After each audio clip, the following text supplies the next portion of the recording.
Hoje eu queria falar sobre um tema, inclusive é um tema de muita divulgação no Evangelho, que sem a caridade não há salvação. Eu acho que essa preocupação que Jesus teve ao longo do seu caminho, né? Porque ele começou a encontrar na sua peregrinação grupo de pessoas realmente muito abastadas, né? E grupo de pessoas realmente muito necessitadas. E talvez Jesus, naquele momento, na sua confusão de entendimento, ele percebia que essas pessoas abastadas, elas teriam que, como uma forma de evolução, ajudar o próximo. Porque muitas pessoas não conseguem entender por que determinados grupos têm tanta riqueza material e determinados grupos não têm quase nenhuma. Mas isso explica, muitas das vezes, no processo reencarnatório. Muitos daqueles que vêm com a possibilidade de ter uma riqueza material maior do que o necessário, eles não vêm para que essa riqueza material seja de uso pessoal, e sim com uma forma de guardião desses recursos para ajudar aqueles a passarem por suas provas de dificuldades, mas sem sofrimento. Porque não é porque uma pessoa precisa passar por uma prova de dificuldade que ela precisa encontrar dificuldades extras em seu caminho. Muitas das vezes é como aquela pessoa que mora dentro de um lugar muito pobre, mas não necessariamente esse lugar precisa não ter água, não ter luz, não ter esgoto, só porque ele precisa passar por uma prova pobre, né? Por uma prova onde ele tenha que lidar com a pobreza. E não é bem assim que a espiritualidade entende. Entende que esses guardiões, na realidade, essas pessoas que guardam esse recurso, elas têm que prover essa facilidade para que aquele espírito possa cumprir a sua missão de dificuldade. Então, por exemplo, esse cidadão que tem essa dificuldade, que mora nessa casa, a obrigação de quem tem esses recursos é prover algo que possa possibilitar ele a cumprir essa prova. Então, colocar água, colocar luz, colocar o esgoto, há questões básicas de necessidade para que ele possa cumprir a sua tarefa como espírito necessitado. E o que a gente tem observado, né, e hoje eu tenho assim uma consciência muito tranquila disso, até porque agora que eu estou aqui na Europa e comecei a entender muitas coisas, hoje eu vi um fato muito relevante em relação a isso, né? Nesse interim, aonde eu acabei de fazer uma palestra, eu procurei um local para que eu pudesse me alimentar. E nesse local eu percebi que é um local onde tem muito acesso a um número grande de pessoas, inclusive visitantes de outros países, né? É um local como eles chamam aqui de um local mais turístico, né? E lá eu percebi uma grande quantidade de necessitados, de pessoas que vinham ao encontro dessas pessoas mais abastadas, com um copinho plástico vazio na mão, na tentativa de amealhar uma moedinha ou alguma nota que pudesse ser doada a ele, para que ele pudesse ter a sua capacidade de vida alimentada. E o que eu percebi? Que mesmo nesse país onde eu estou agora, na Europa onde eu estou agora, aonde nós temos uma visão de uma Europa desenvolvida, de um povo rico materialmente, de um povo onde a prosperidade avançou, a gente percebe a carência da caridade.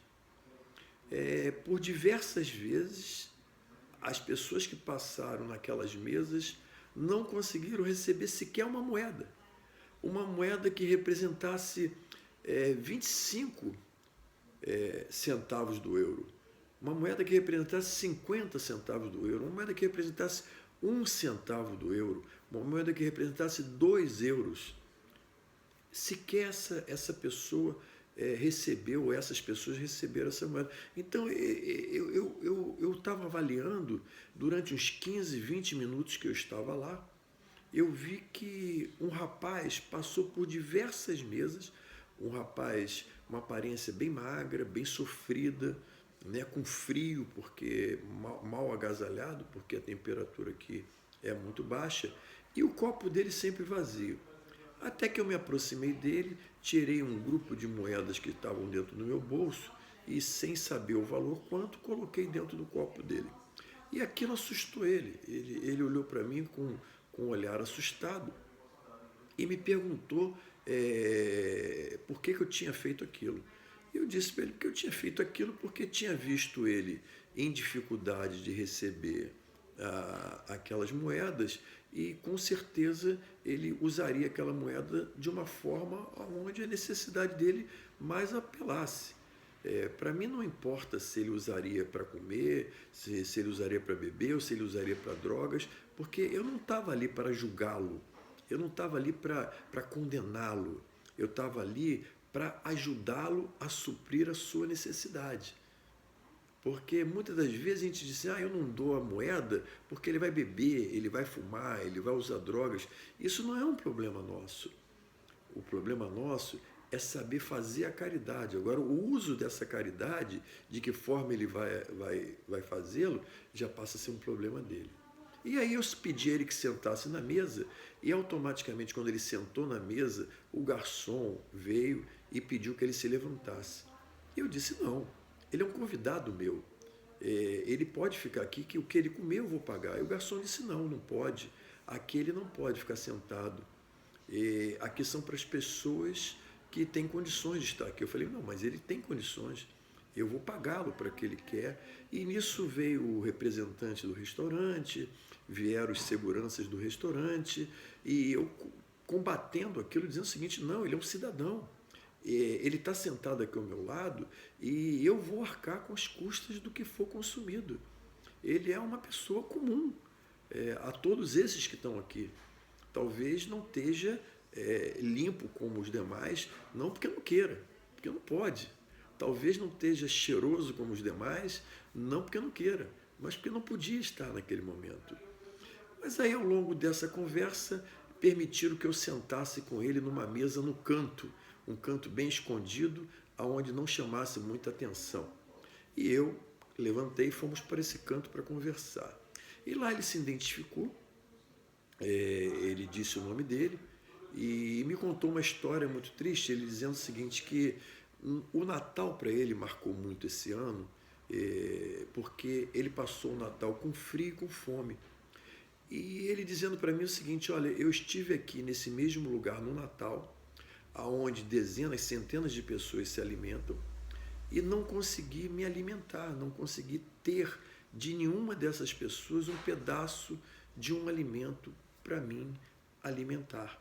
E todas as vezes que eu me aproximava de uma pessoa, essa pessoa ou virava o rosto, ou se afastava rapidamente de mim, ou a própria segurança do restaurante e do local impedia que se aproximasse. E aquilo tudo a gente começa a perceber que o mesmo fato aconteceu comigo um pouco antes, né? Como eu relatei no vídeo anterior, quando eu estava num outro país, num outro momento, numa outra sociedade, né? Onde eu tirei uma nota do bolso e dei para a moça, né? E ali estava reunido, não turistas, mas estavam reunidos representantes mediúnicos de vários países que estavam ali buscando a evolução, o caminho da evolução. E ao mesmo tempo me acontece isso na Europa, aonde eu percebo que ali tinham diversas nacionalidades, diversas pessoas do mundo inteiro, mas com um propósito único, um propósito pessoal. E aí você entende, começa a entender aonde Jesus quis dizer, né, que sem a caridade nossa salvação, porque considerarmos um povo evoluído financeiramente não significa que ele está evoluído espiritualmente. Considerarmos uma sociedade, um país, aonde o mercantilismo, aonde o comércio, aonde as bolsas de valores prosperam, não significa que esse povo seja melhor espiritualmente do que aqueles aonde a bolsa de valores não prospera, aonde os valores materiais não prosperam. E aí você começa a fazer uma análise entre o mundo inteiro e você percebe que a Terra precisa passar por um processo evolutivo muito grande, muito grande. E a gente entende que esse momento agora de iluminação, esse momento de grande reforma, mudança que está acontecendo no nosso país chamado Brasil, ele também, de alguma forma, está acontecendo nos demais países. Mesmo que não seja de uma forma política, mas ele está acontecendo de uma forma espiritual. Porque a própria consciência espiritual, que hoje já é reconhecida pelos próprios cientistas, né? Porque antigamente se falava na consciência de inteligência, hoje já se fala também na consciência espiritual. Os próprios cientistas já determinaram que nós temos uma parte cerebral aonde se localiza a parte espiritual. Então a própria ciência já demonstra isso. E demonstra também, e isso demonstra na própria mediunidade, que nós estamos buscando não só esse QI, mas como esse QE, né? Essa quantidade espiritual, essa capacidade de desenvolvimento espiritual, melhorando a qualidade social. Mas para isso, nós não precisamos utilizar o QI como sempre utilizamos, de forma a construir a nossa vida material. Hoje, nós temos que usar o nosso QI, né, a quantidade de inteligência, para ativar e melhorar a nossa qualidade espiritual.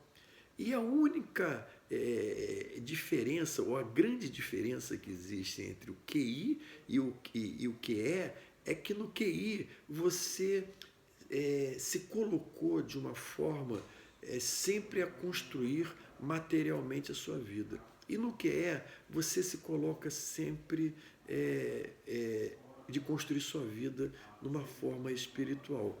O QI te dá a matéria, mas o QE te dá uma matéria energética chamada amor. E é isso que eu quero que vocês comecem a perceber dentro de cada um de vocês. É isso que eu quero que vocês comecem a desenvolver dentro de cada um de vocês, a importância do desenvolvimento do seu QE, né? Do seu espiritual, do seu amor, porque isso é o que vai transformar toda essa sociedade planetária numa sociedade mais justa e mais humana. Não vai ter mais esse desequilíbrio material que existe, onde existem países bilionários e países pobres materialmente. Vai haver uma união de povos, vai haver uma percepção melhor de valores pessoais, de valores familiares, de valores de amigos, de irmãos. Quando você desenvolve essa questão espiritual, você começa a entrar no ciclo da verdadeira vida. E o que é a verdadeira vida? Para que viemos a esse planeta? Para evoluir. Nós não viemos a esse planeta para fazer nenhuma mudança material do nosso pretérito para agora, não. No pretérito passado eu fui pobre, morei numa favela, e agora eu quero morar num palácio, eu vim aqui para morar no palácio. Não, nós não viemos aqui para isso. Nós não viemos para progredir materialmente, nós viemos para progredir espiritualmente. E é isso que a gente tem que levar sempre em consideração, independente do país que você tiver, independente do local que você tiver, o globo terrestre num todo, nós precisamos ter a consciência espiritual. O nosso que é ele que vai dar igualdade aos irmãos. E aí você começa a entender claramente as máximas de Jesus. Amai seu próximo como a si mesmo. Não é verdade? Porque se você não se ama, você não vai amar seu próximo. Quando você nega a você esse amor, você nega o teu próximo. Quando você está voltado à questão material, você está se negando o amor a você. Você está comprando bens materiais e não construindo dentro de você o amor. E é isso que Jesus se preocupava há 2000 e tantos anos atrás. E mais adiante, Jesus ainda é muito claro, ele falava assim, sem a caridade não há salvação. Quer dizer, não adianta reencarnarmos aqui e conquistarmos bens materiais, porque eles não são nossos. Nós não levaremos esses bens para o mundo espiritual. Eles são empréstimos, eles estão sendo emprestados para cada um de nós podermos usar de uma forma melhor ao nosso próximo. Uma vez me perguntaram, mas Sancler, então todo o dinheiro que eu tiver eu vou ter que usar para ajudar o próximo? Não, você vai se ajudar, você vai ter uma qualidade de vida suficiente, mas aquela sobra, aquilo que é excessivo a você, é para ajudar o próximo. Não tenha dúvida. Ele está sob a tua tutela. Ele está guardado a você para você ajudar alguém ou algo com esse dinheiro. O dinheiro não foi feito só para guardar, só para acumular, porque tudo que acumula vira sujeira e as traças come, né? Existe até um bordão que fala assim, quanto mais você acumula, mais os ladrões lhe roubarão e as traças comerão. Não é assim que funciona? Então, por isso que a gente tem que pensar numa forma diferenciada. Viver com o suficiente, ter uma vida justa e humana, mas não deixar de pensar no nosso próximo, não deixar de alimentar nosso próximo, não deixar de cuidar do nosso próximo e principalmente não julgar o nosso próximo. Não adianta julgar, né? Jesus muito mais falava também, não julgueis para não seres julgados. E quando a gente julga aquela pessoa que vem pedir o dinheiro para a gente, isso aí como é que é? Um preguiçoso, está pedindo dinheiro, podendo ir trabalhar. A gente não sabe da vida daquela pessoa, a gente não tem noção do que essa pessoa passou. Esse rapaz estava contando para mim que ele tinha uma farda militar, que ele recebia bons salários, mas ele foi acometido de uma doença chamada epilepsia, e através dessa doença ele acabou caindo na desgraça, na bebedeira, na rua, no flagelo. Então a gente julgar essa pessoa, a gente está sendo completamente injusto. Então que hoje essa lição fique não só para mim, mas fique para todos nós, não só para o Brasil, mas fique para o mundo, que sem a caridade não há salvação.